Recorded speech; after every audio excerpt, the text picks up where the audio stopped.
and welcome to today's episode of the Jane Anderson Show. I am so thrilled you are here. So welcome. I have a very special guest today. We are at the beginning of 2025. So today is early January. So what are we, the 6th of January, I think we are today. And so I think there's a lot of optimism in the market. We've got a big year ahead.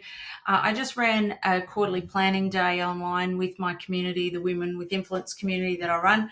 We ran that on Friday and really looked at, well, what are the changes that we expect this year? You will have heard some of my earlier podcasts and predictions and some of the things I talk about that we expect to happen in 2025.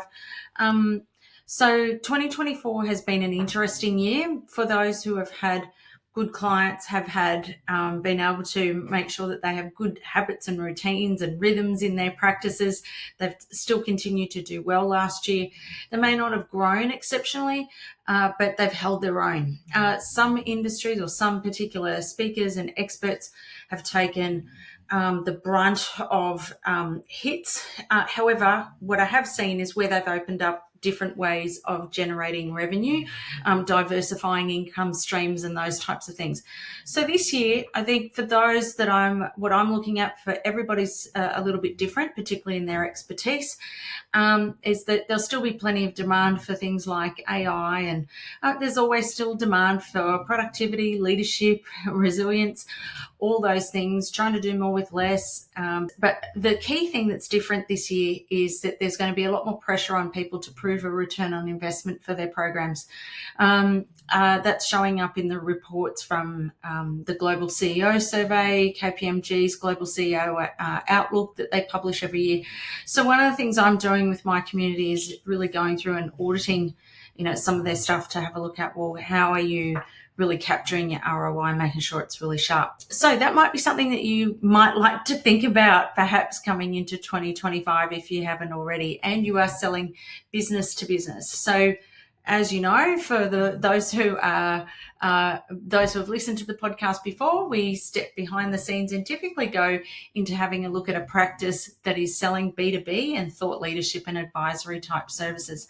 But today we have a little bit of a unique edge on it. This guest today is someone who I've had the pleasure of meeting a number of times and being connected to for many years through the speaking industry. She is royalty in the National Speakers Association community in America, in the US, and she's been around a very long time. We do very similar work, so we do connect and chat quite a bit, and I have a huge amount of respect for our very special guest today. She's written wonderful books, and she's agreed to come on the podcast today and kindly share her wonderful wisdom and years of expertise.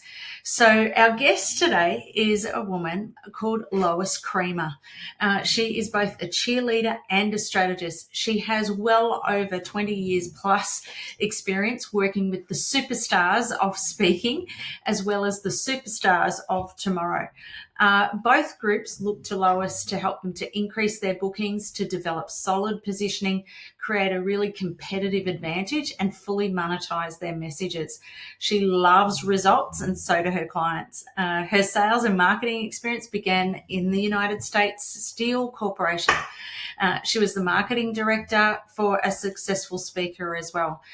She presents at NSA conferences, workshops, chapter meetings, as well for groups of the Global Speakers Federation. In 2021, she was named an honorary fellow by the Professional Speakers Association in England and Ireland.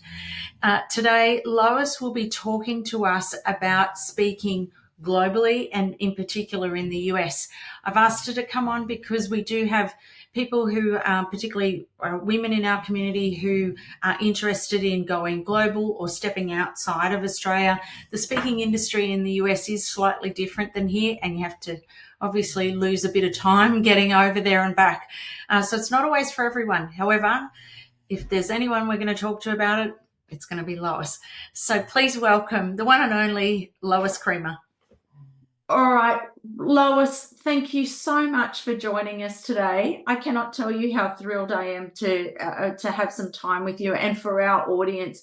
You are speaking royalty I think for the work that you've done with working with speakers And it's such a pleasure to have some time with you today. Well, Jane, I was honored when you invited me on. I am honored today, and just so happy. It's just good to see you as well as all of the people who follow you. Yeah, thank you, Lois. And now I've got the most important question. How's Buddy? Buddy is good. Is he- Buddy, the intern is my yellow lab. He has yes, been employee of the year for 9 years. he's consistent. He is very consistent, and the competition is keen, as you can imagine. But I always put up something about Buddy, and people say, he's been an intern for 9 years. Shouldn't you be promoting him? And I always comment, he wants less responsibility, not more. Right. So he's good. Thanks for asking. He's here for the treats. That's exactly right. That's exactly right. Oh, that's hilarious. Oh, Lois. Lois, you've written, you are the master of being able to help speakers. You're obviously based in the US, but we adore you from afar over here in Australia. You're a good friend of all of us here at the Speakers in Australia, PSA, places like that. Your book, which is Book More Business, but you've released a new edition for speakers. And it's included some things which is around things like AI and all that sort of updated version. Yes. I was just thinking, I don't know that the original could get better, but you just made it better. So thank you. Thank you so much. Tell us, Lois, you talk about in your book about the importance of creating a strong value proposition, as a speaker. What does that mean to you? How do you describe that when you're working with people? What are you looking for? Well, I'm looking for people to give a concept and an outcome rather than just a topic to someone who is inquiring about your services. And really, Jane, I started my whole business based upon my sense that most professional speakers sucked when answering the question, what do you do? Because they would answer by saying, I speak on sales, I speak on leadership, I speak on. And I really thought that was a missed opportunity. And especially now, more than ever, than when I started, we provide our services in a number of ways. I say we aren't speakers, we're purveyors of intellectual property. We're really in the intellectual property business. And speaking is just one of the ways that we put that out in the marketplace. And successful speakers nowadays are consultants, coaches, writing books, having courses, membership groups. So we're diversifying the way that we get our income. But it all begins with a conversation that starts with, tell me about what you do. Right. And so I am a fan of using a concept and outcome. So for example, I could say to you, I'm a consultant in the speaking industry, which doesn't say much except one way I deliver information. Or I could say I work with speakers, consultants, and experts who want to book more business, make more money, and monetize their message. Right. And I think that is a better way. I used to speak on sales to corporate sales teams. I don't do that anymore. The only speaking I now do are to groups of professional speakers. But when I spoke on sales, I used this, which would be more common with what businesses will want to use. I would say, I work with organizations that want to fast forward their selling skills so they'll be better at what they do. Brilliant. It should open the door to a conversation. So I'm not going into prospecting, qualifying, closing, but I can do all of those. But I'm opening the door to see, do you have a meeting scheduled where you want to put me in a slot? Or if you don't have any meeting scheduled, do you have a challenge that you need me to address? Right. So I just think it opens the door to have a substantive conversation about the outcomes I can bring. I'm real big on outcome statements in positioning and in sales, because I really believe that what buyers are buying when they're buying a speaker are the outcomes that you bring. Yes. It's going to be different before you came and after you came. The transition is where I love that. Yeah, and it's really the currency that they understand how to buy. So I believe in speaking that way. I believe in speaking in outcomes and promoting in outcomes, because that's ultimately what they want to buy. And then sometimes it almost becomes aspirational. They can start to see themselves in that outcome. And that's when you've really got them. Yeah, I love that. I don't think we talk about outcomes enough, Lois. I think you're absolutely spot on. Lois, one of the things that I really wanted to ask you, because I get asked this a lot, and I've just come back from Bali. We did the Global Speakers Summit up there, and we've got it coming up in Australia here. And so the question that's often asked, when people are thinking about the global stage, and particularly if they're Australian, one of the things that comes up a lot is, I'm thinking about, I want to be able to speak in the US, I want to speak globally. There's a lot of work here in Australia, no doubt. But, I don't know about you, but the speaking game it's changing all the time. It's changed a lot since I was speaking a lot before COVID. And like you, most of my time is spent working with speakers and experts now. So it's different again. But one of the common questions is, here in Australia, I really want to speak over in the US. How do you describe this, or how do you answer this question for Australians and other people who are thinking about working in the US? Because you've got flights, accommodation, like there's more expense. Like, how do people make that break happen? And, I'll tell you, there are a lot of Americans who are dying to come to Australia to speak. Right. And overseas, it's so interesting. I think that it is doable, but you've got to think about the expense aspect of it. People are paying a fee for your intellectual properties, and then the travel can just be a killer. I think that an approach that can be successful can be if you work with a bigger corporation and can do several programs while you're here. Right. If you work with an association and can do several member businesses of that association while you're here, then that kind of narrows the gap of expenses when we can spread them out. But I think it's tough. I really do, because a lot of people plan way ahead. So I kind of like the idea of a corporation that might have plants or offices in different cities, for example, in the United States, where you can come in and offer to do multiple dates for them. I think that's a way of making it happen, but you've got to sell the outcome before you're going to get the opportunity. Yes. Yeah. And I guess the other changes are things like the cost of living, food. We compete with the food budget. We compete, that's our biggest one we're competing with still.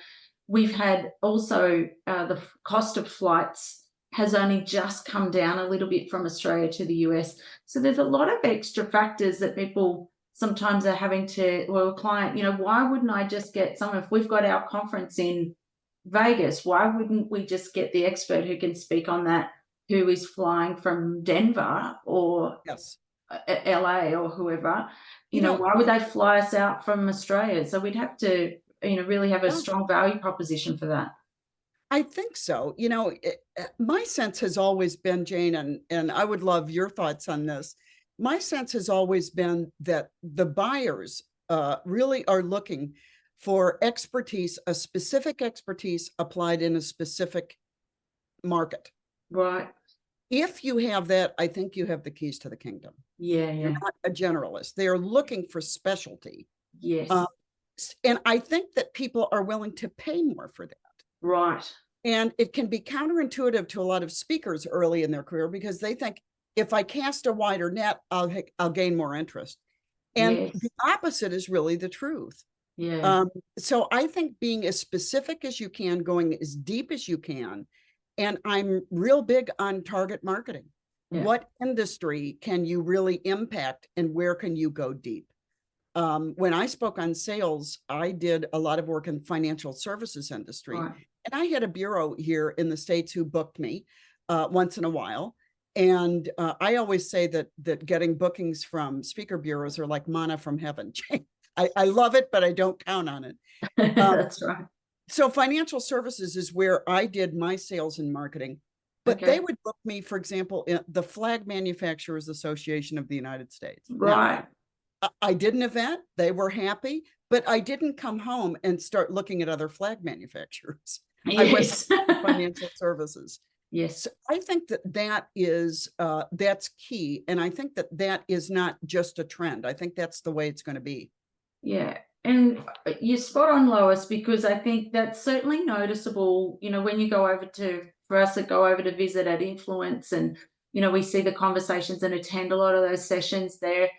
You do notice that in the US, the more specific market that you speak with, here in Australia, you have to kind of be, and New Zealand probably too, is that you sort of have to be a little more jack of all trades. Sometimes Is that right? Yeah, so we do find here in Australia, that's definitely what I found.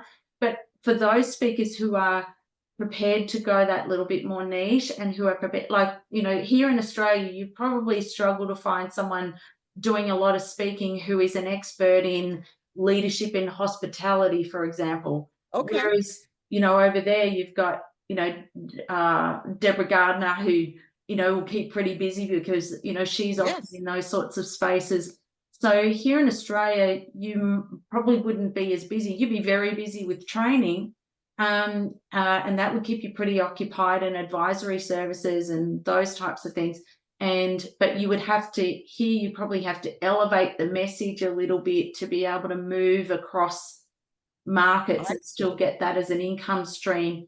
But then you still got to question, well, what do I want next from this audience? Because if I'm really sort of if that's where the bulk of my work, if I'm going to be delivering programs that are around hospitality and I'm in front of financial services, then, that income stream, I've got to really count that that's worth my day versus delivering to some more ideal clients. So there's a bit of a grapple that happens here. But for those who are prepared to go niche, I agree in the US. But you're seeing that more and more, is what you're saying.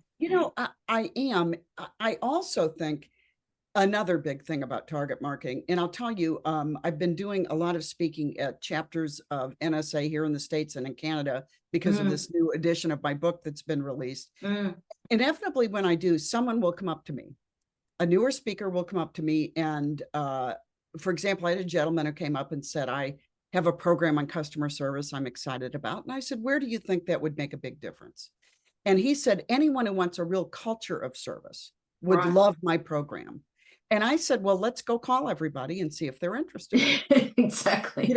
We have to have a plan. That's my main reason for telling my clients to pick a lane, because you've got to have some got to be able to get your arms around where you're really going to promote this and get some traction.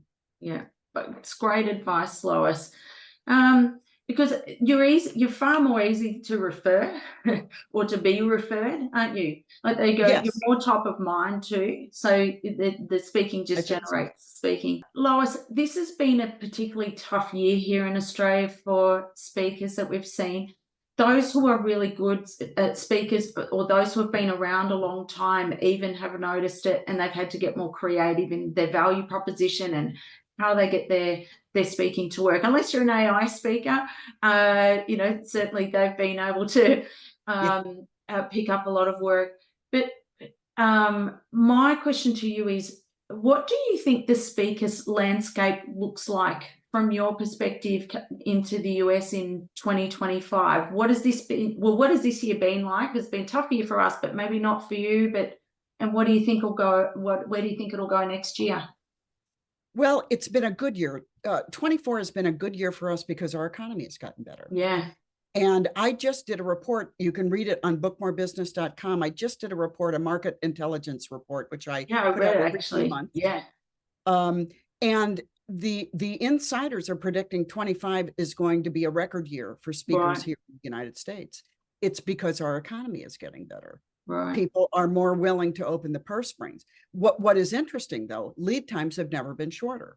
And I think this is indicative of people wanting to hold on to their budgets till the last minute and committing to see what do we want to really do. They want to address a current need. And so they're waiting till the last minute to decide what they're going to do.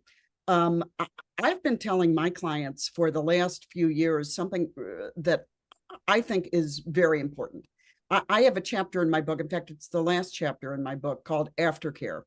And it's after you speak, how do you take a next step with a client? How can you serve them in additional ways? And I probably should say this, aftercare came to me because I had a very strategic thought, because I'm so smart. Let me tell you what happened.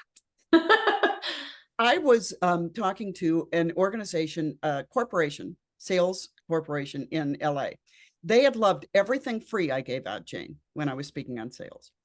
And I picked up the phone. I just said, do you have anything coming up? I haven't really touched base by voice. I wanted to, and see if you have anything coming up. And the gentleman I talked to said, we don't really have anything coming up. And then I said something that changed everything, Jane. I said, do you think you should be doing something for your salespeople? Right. And there was a moment hesitation, and he said, yes, I do. Well, 3 weeks later, I was in LA presenting to this corporate sales team. Right. And after I did my program, 4 of their sales managers came up to me all together after the event. And I thought, this is interesting to me, that they all 4 wanted to be in on the conversation. So I do something I call the follow-up thank you call. I suggest it to my clients, just saying the event went well. I wanted to make sure you were happy. Do you have any referrals for me? This time to this gentleman, I said, I thought it was interesting 4 of your managers came up to talk to me about the content I talked about. And then I used my phrase that pays, Jane, do you think it would make sense? I said, do you think it would make sense for me to work with your sales managers to actually apply the ideas, tactics, and techniques I talked about on the platform, because we could do that virtually? Yes. Then he said, yes, what would that look like? And Jane, I had no idea. I'd really given it a lot. But I said, I'll have an email on your desk in the morning with some options. Yeah, great. So I worked up a 30, 60, 90-day follow-up with 3 different plans, 3 different price points. 10 minutes after I sent it, Jane, I got an answer from this guy saying, we'd like plan B. Fabulous. And for the rest of the day, I had a headache from going like this. Why haven't I done this? So I think that besides another revenue stream, think about how it serves the client, and think about the changing role of the speaker, going from being a speaker to a real resource to that company. Yes. I think that's the highest calling. And I think it's a good way to leverage that relationship and leverage the difference you can make in an organization. Yeah. It's so true, because even for something like that, it wasn't that long ago that they wouldn't have understood necessarily how to buy that, like, which is, whether it's, yes, we can do something that's a follow-up online or whatever, but they're educated now. They can see that, okay, and because that message is all being planted in an in-person way, we've got that connection, we got the key messages, we got the big experience, we've had the initial change, and now it doesn't have to be a whole other big thing, but you can add that extra bit on to be able to just say, look, why don't we make this a little more sustainable for you? And I think because of COVID, they're used to buying virtual now, and they know that it does have value. And here in the States, we still have people who are working remotely, some people going in the office a couple of days a week. And so it serves people to be able to do a virtual follow-up. And it keeps them engaged, especially a scattered workforce. It keeps them engaged, which is one of the things coming out of COVID here was the big ask was engagement. Please make this very engaging. And so I think that thinking about that and being strategic about what could I do after my event that would really help, that I can tie directly into the ROI of an organization and make them want to buy this. And for me it just leaves a great memory. And then I had a company who called me for everything after I did this. They called me looking for referrals, which I joyfully gave, or I said, I don't, and I handed them over to a bureau friend of mine. But they started looking at me as a resource. To me, that is the highest calling. Absolutely. I think so, because they go, we don't care how we buy you, we just want Lois. Well, they begin to trust you. I mean, as you were saying, they know, like, and trust you. If they've seen you in person and you've given them some great information, it's easier for them to buy the second round. Because everybody's already saying, we got something from this, we know her. And I think then if you really do target market, they look at you as an industry insider. Somebody who knows a lot about our little niche. Yes. And I think that those are all value things that we need to be thinking about before, during, and after the event. Plus all of these things that I've talked about for aftercare, whether it's coaching, I did sales meetings with the sales managers, individual coaching, customized articles for them, situational responsiveness by email, all of these things now, because everything's a negotiation here in the States with fees, everything. And now what bits of aftercare, my clients are looking at their aftercare, and before they discount a fee, they're saying, what can I add on to support my fee? And so it works in a number of ways. Yeah, I love that. Are you really thinking about not just the turn up on stage, deliver, walk off? It's how can I create a relationship here that I could work with you for the longer term? I'm here to help you. I'm not going anywhere. I'd love to be able to, because I'm thinking too, Lois, that even though I don't know if sometimes people might say to you, oh, well, but they've already seen me on stage. What else could I do? But organizations are going through incredible change, and the pace of the change. So their context is changing rapidly too, because now they see different applications, or for your experience and what you're sharing. So what would we do with this? Because this has come about. So, these things are changing. Their context is changing all the time, which creates new applications for, I guess, what we're teaching as speakers. Yeah. Yes, I think you're absolutely right. This is an ever-changing workplace and workforce around the world. And so how are we addressing that? And we've got to be on our toes too, to be able to address these things. But I think just doing an inventory of our own skills about what is it? How can we go even deeper? If somebody brings me in to do a 60 or 90-minute program or a half-day program, I'm not going to make wholesale changes. I might give them some ideas that they can do right now, and then something that they can future think. But how can we really strategically make a plan of continual improvement? And it's by exposing them. Change just doesn't happen with 1 visit, 2 visits, or 3 visits. And that's why I did the 30, 60, 90-day follow-up on my aftercare, because I think at least 30 days, I want people to commit to change in 30 days. But I didn't want to make it. At first, I spread one out to 6 months, and it was a mistake. And I knew it. Nice and tight. So I stopped doing it, and I did 30, 60, 90. I love that. And Lois, in terms of speaker collateral, we know that so there's part of that's the selling afterwards and being able to keep the conversation going.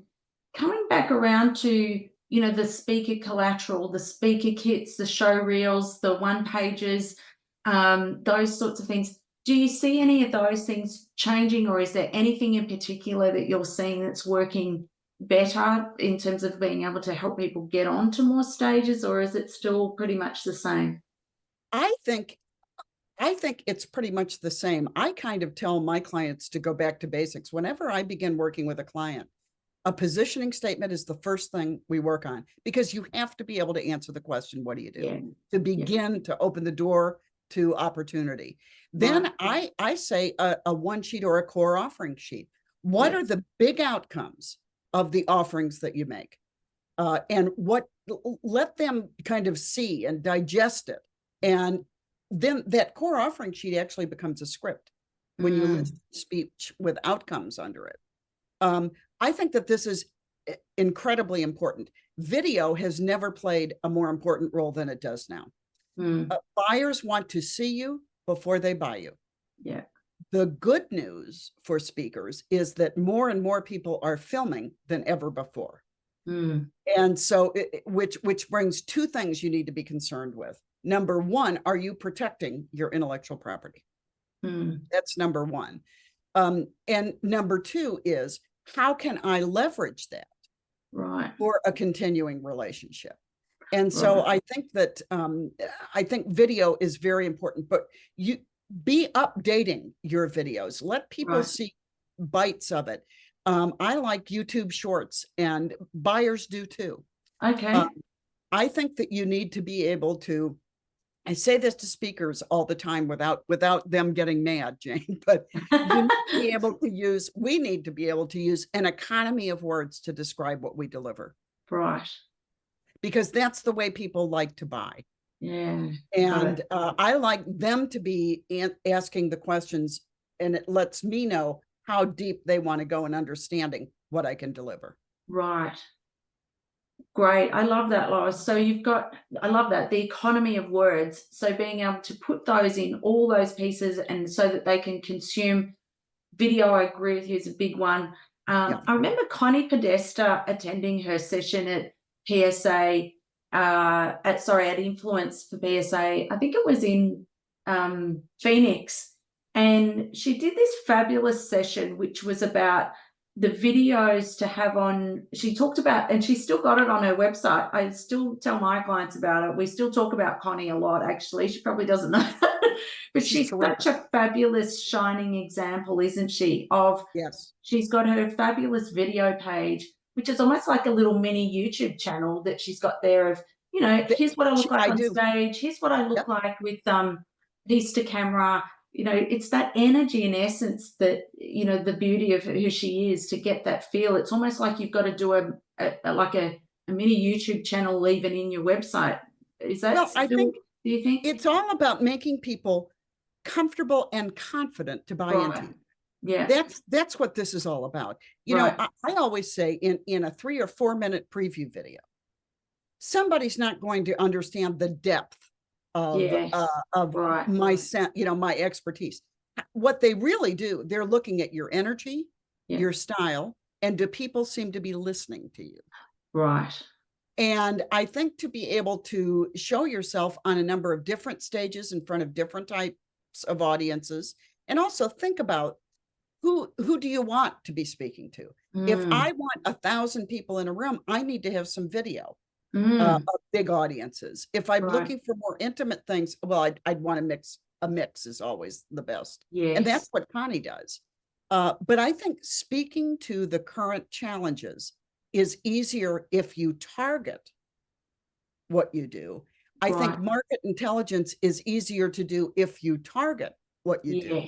So those are the big reasons that I believe. I'm kind of lazy. That's why I believe in targeting. I don't want to work with the dog, Jane. Oh, it's so much easier, but it's so counterintuitive for those who are getting going. Yes. It's actually a very scary thing to do. And it takes a lot of courage to go, actually, here's who I work with best. I'm just going to stay here. But geez, it makes life a lot easier. It's an easier sell, though. I mean, every time I spoke in financial services, the next bank, credit union, insurance company was more interested in me. Yeah. Because they looked at me as someone who knew a lot about this industry. And it didn't preclude me from working with the flag manufacturers or accepting something else. But it just meant, as for the time that I had, I was going to pick a lane and try and go deep. And, if you look at just Google, take away AI. If you just Google how many associations are connected with insurance companies or mortgage houses, it will take from now until the end of time to reach out. So it's not as limiting as one might think once you get into it. Yeah, I agree. Lois, your new book, so the updated version, if people are interested, you've shared so much incredible expertise and knowledge today. You are always so generous with our speaking community, not only here in Australia, but globally. You're always happy to talk to us. I'm so excited about your new updated version of your book. For those who are interested in perhaps wanting to go and buy it, where are they best to go? Go to Amazon. It should be on Amazon in Australia. Yes. Look for the newest version. You got to look for the new one. Okay. Yeah, look for the newest version. Okay. It's one of those things I kind of hemmed and hawed and kept threatening that I was going to update it. And then each time I would think, oh, it's too much work. Yeah. And I met with some young speakers who came into St. Louis, where I live. 2 young men who were speaking at a same event. And when I was driving home after having breakfast with them, I thought, you know what? There's so much that's changed for them. It really has. And I absolutely have to update some things. And I'm really glad I did. But that was really the impetus for really getting down and doing it. Yeah. Oh, fantastic. Well, for those who are listening and who are watching this, I would really encourage you to follow Lois, and jump on, grab her book. I know it's a Bible that I pulled out a lot when I first started speaking, and it's still things that I use today and share with others. So you have a lasting legacy in our community, Lois. We talk about you and all your great work. And I know for other speakers here in Australia, we are all huge fans. So if there will be people who are listening to this we've got a big influx of new people, and also those who have perhaps been around a little while, but things have changed. Yes. And so it's really thinking about, well, even if you've been around a little while, I would really encourage you to even treat this fantastic book that Lois has done as almost like an audit, like run through your practice and just go, okay, have we got this? Have we got that? Are we articulating that? Have we included that? And because, even though I think sometimes if you've been around a little while, I coach speakers who have been around for some time, and they're sort of like, they're sometimes still in the mindset of, well, this is sort of how it's always been done. But Yes. there are things have changed, and so you've got to not just have that bias of, I know what I'm doing. Is you've got to be open and curious and go, well, how can I keep being better at this, and how can I keep doing better to keep staying relevant, ahead of the game? It's you. Before we jumped on the recording, you talked about just how competitive this is, Lois. It is. Listen, this business is not for the weak of heart. No. I was talking earlier today doing an interview about the book, and somebody said I said so many people like to window shop doing this for a living. Then they jump in and they find out how hard it is. This is really a sales job where occasionally we get to speak. That's the way I think That's a good way to put it. Because we work so hard for every opportunity to be on the platform. I think the people who are skilled at leveraging each success that they have. So, for example, I always tell people, whenever you work for a private business or a corporation, you need to ask them in that follow-up thank you call, what associations do you belong to? Because if my message was a fit for you, it may be for the people who are sitting in your associations. So how can I leverage that without a lot of heavy lifting, quite frankly, in that? But I do think that one of the things I love about this business, and I'm gray now, I used to be blonde. I feel like I'm on a learning curve all the time, and I love it. And you have to embrace it in this business. I think people are looking for people who know what's going on and who keep up on their information and their expertise. They're constantly on that learning train to improve their expertise. But that's a joy to me. That's what makes it fun to me. Yeah.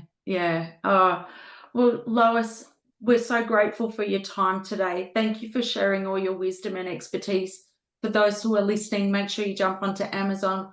I'll make sure we've got the link to Lois's website on our speaker notes. We'll also have the link to where to order the book on Amazon.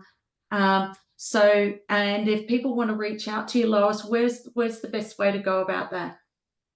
You can go to bookmorebusiness.com, and that has my email and my phone number. You can text me, you can call me, whatever you want. I just have to say, without closing, what an honor to be with you. I'm a fan of yours. Your kind words just have made my day today. And I just want to say hello to all of my friends in Australia. And it's such an honor being with you, Jane. Thanks for asking me. Thank you, Lois. I feel like I have a kindred spirit in you with the work we do. So I look forward to catching up. Hopefully, will you get to come to GSS in Cairns, maybe 2026? Boy, that sounds awfully good to me. I reckon you need to be there. we'll put on a good show for you if you can come. I bet you, there's no doubt that you would. No doubt. It's in a pretty good spot. It's up at Cairns, which is up on the Great Barrier Reef. So maybe you can make it. But otherwise, I can't wait to see you again in person. Thank you so much, my friend. Great being with you.